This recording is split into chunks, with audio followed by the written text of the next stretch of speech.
You're very welcome, Minister, to the Chamber to discuss this very important issue, and I just want to welcome your initiative, and I think it's one that deserves support. I did spend 11 years as a primary school teacher myself in the northern inner city of Dublin, and I spent 3 of those 11 years as a primary school principal. And as I go around schools, I'm sure you do yourself, Minister, you speak to principals, you speak to teachers.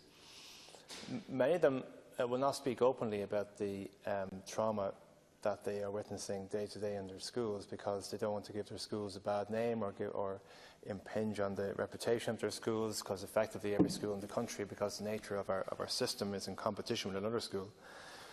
But it's my experience and experiences of people that I have worked with and know well, that schools can't cope with children that they are trying to help.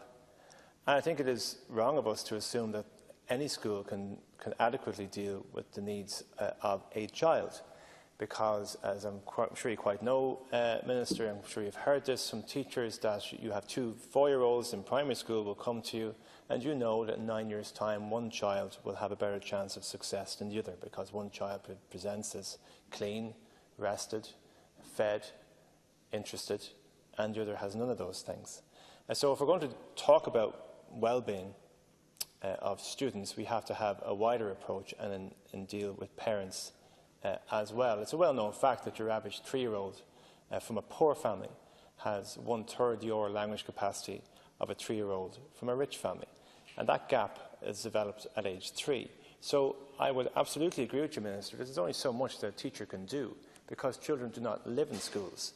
And any amount of the programmes that I oversaw as a principal and other teachers are overseeing in their classrooms, they know very well that the reality is that the children have a different perspective on life as soon as they walk outside the school gates, because they know and they're well trained and well drilled to give the right answers at the right time to their educational professional in front of them. But when it's outside the school gate or dealing with their own family and their own environment, they can sometimes have a different reality. I come to the point, Minister, I suppose, in that there needs to be a wider discussion of all the actors who deal with families in difficulties, families who are dealing with trauma, young people that are dealing with trauma, and intervening in a much earlier stage. I also would agree with you that teachers can't do everything. They are asked to solve every single social ill in society. If they have an issue with, sex education, there has to be the teachers going to teach about it. You mentioned driving yourself. It comes to issues of mental health or smoking or drugs or teenage sex. It is the teacher in the school who is told that they are the ones who have to be the deliverers of that message. And there is a wider societal involvement here. I'm sure you appreciate that, Minister. But many schools can't cope. And many schools are dealing with situations that the children literally can't cope in situations that they're in because of their background, because of something that's happened to them. I mean, what do you do when you have a teacher in their 20s who has to deal with a child whose father has just been shot dead by the guards? Like, how can you deal with that situation? Or a child who's a member of a family who's been killed in a gangland situation, or has had a suicide in their family. It is very difficult to robustly build a defence mechanism within that child from the classroom if you're not communicating with the parents, with the wider community and wider society as well. There is no quick fix for this issue. I'll turn to the issue of drugs, if I might, and alcohol, because in our schools I think we're failing to deliver a coherent message that actually might resonate with young people. Young people tell me, and this really falls into the whole idea of well-being, because it's what young people will turn to when trying to find some relief from the pain that they feel. You feel pain, you reach for something. What are you going to reach for? Probably reach for alcohol, might reach for drugs. And what they say to me is that they would believe what they're hearing in schools if it wasn't such a damned lie. Because they look around them, they look at their parents, look at their grandparents, and they all overdose on drugs. They all overdose on alcohol. Alcohol is a drug. They see a society that's completely addicted to alcohol, yet they are the ones who are told, just say no, zero tolerance, etc., etc. And they don't believe this message. And certainly they don't believe it when it comes to drugs either.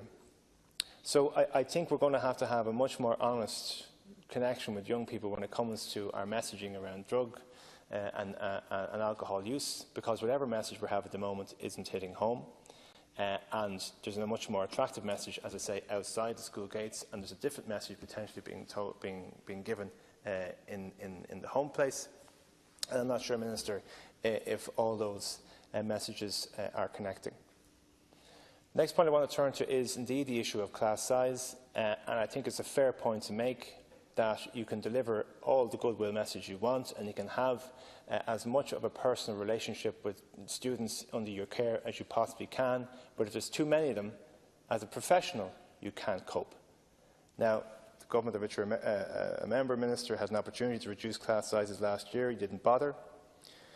And I think in a number of weeks' time, next week, you have an opportunity to change the situation, and I hope that you do, because schools can't cope. The second point I want to make in relation to how this might manifest itself in schools, it has already been alluded to, in relation to how teachers feel valued within the system. You have teachers who are being told that they are valued. You have teachers who have been told that they have to take on an expanded curriculum. They're told they have to be deliverers of message to tackle social ills.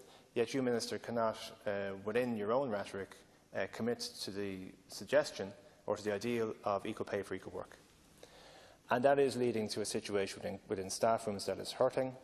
It's leading to division. It's leading to a lack of morale. And I know from my own professional background that the fundamental responsibility of a principal in a school is to allow a teacher to teach.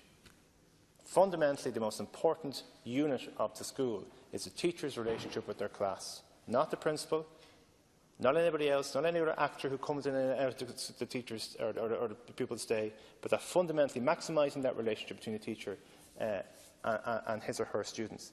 And if that teacher has been told by the state that they're just not worthy of having an equal pay level as the people they're sitting beside in the staff room, but that does impact on their self-esteem as professionals. So I'd ask you, Minister, again to revisit your view on that. So I just want to recap on what I've said, Minister, because I really feel it's important. I want to welcome the initiative. I do, however, want to say that well-being is something that starts way before the age of second level. That is not just a school responsibility, it's a wider community responsibility, and it's absolutely fundamentally a parental role that needs to be addressed. We have to talk about drugs and alcohol in a different way, because whatever message we're giving from school isn't working. We have to look at the issue of class size for effectiveness in terms of delivering these messages, and also we have to talk about the parity of esteem that we have in classrooms and in staff rooms. The last point I'll make, now reading this article a number of years ago and it stuck with me, Neil Gaiman wrote it in The Guardian, and he was in New York, he was in the States, and he heard of a private prison operator who, in terms of trying to deal with the capacity issues that private prison operator would need in 15 years' time, how would they assess the amount of cells, the amount of prison space they would need in 15 years' time in this private operated prison? And they determined that the best way of finding out, of assessing how many prison spaces they'd need in 15 years' time was to look at the literacy rates of 10-year-olds. There's an absolute correlation between a literacy rate, your sense of well-being, your sense of power, the opportunities you have, and your ability to succeed in the system that we've created for young people. All these things are intertwined. Now, I do believe you come to this issue, Minister, with the best of intentions. I do believe that schools will openly welcome this initiative, as they always will, because they always do want what's best for their students. But there are fundamental underlying issues that we have in our system based around competition because of the patronage model and based on the issues that children have before they come anywhere near a school building. And we can't truncate all these issues into a single class, be it a weekly class or whatever. I wish this initiative the best of luck, but I do would wish, Minister, you would address the issues that I've raised today. Thank you, sir.